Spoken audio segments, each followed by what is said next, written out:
water, both combined makes a fluid that is very important for vital functioning of our all body organs.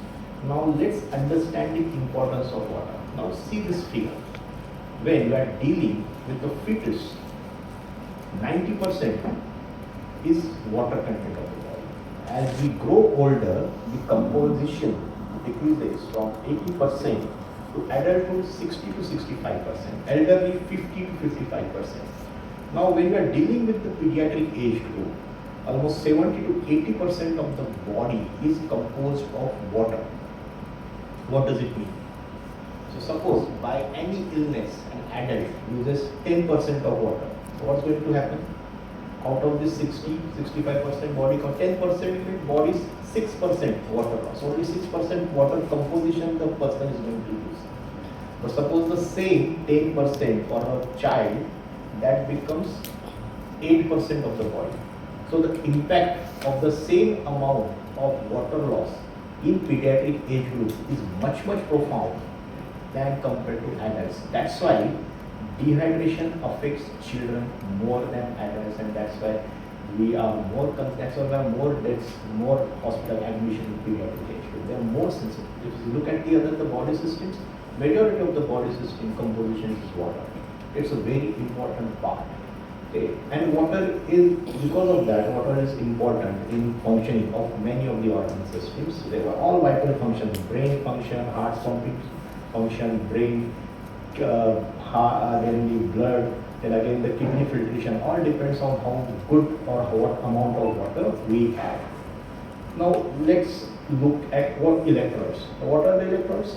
Basically, they are the dissolved minerals inside the body, and when they are charged, we call it electrolytes. Why do we need to be charged? Because to be in charge, we need to be charged. So when these minerals are charged, they can function optimally. And different electrolytes, they are dissolved. They are in small proportion, but they have very vital function. They are sodium, chloride, calcium, phosphorus, bicarbonate. So these are the few to name. Now, what is the importance of this? So one of the most important thing is water balance itself. So the electrolytes are like leaders, small in number, but very effective in deciding in which direction the fluid is going to go. So this concept is very important, and that the same concept is used in ORS. And Dr. Lalit is going to discuss this part, how the electrolytes and the water is important in oral dehydration solution. And another function of the electrolytes is functioning of many other organ systems, like transmission of signals in the nerves, contraction of the heart and the other muscles, filtration of the water in the kidneys. So, and there are a lot of vital functions that does. So the body balances this electrolyte and water by equalizing your input and output both. So the water intake and electrolytes is by intake. We drink water, we eat food. Similarly, whatever we eat food, in that also water is produced.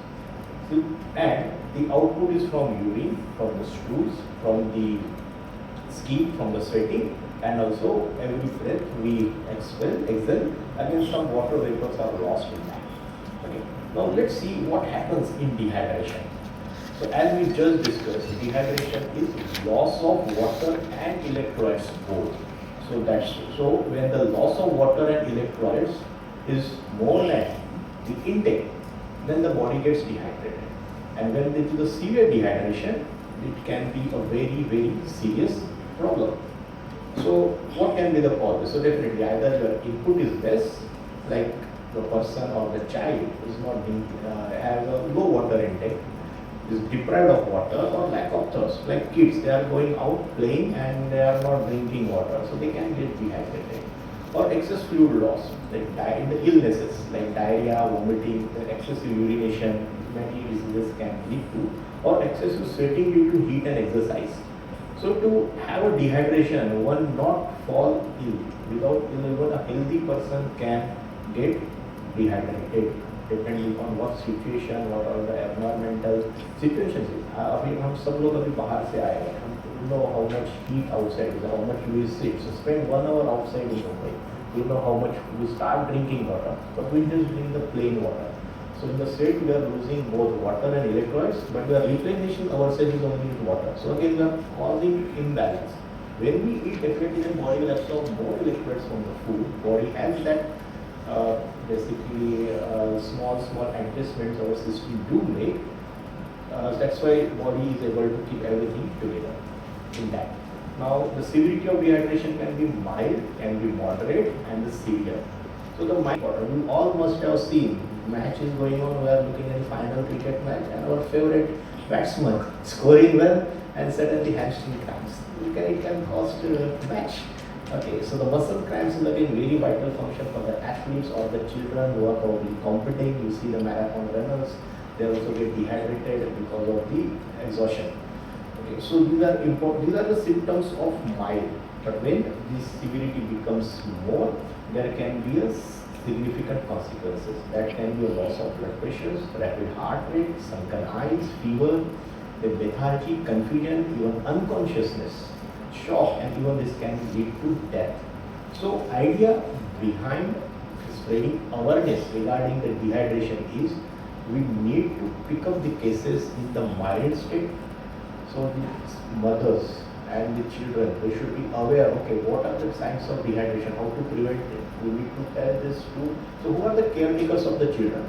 One is basically the children themselves, because they should know when to drink water. Secondly, they are going to the school.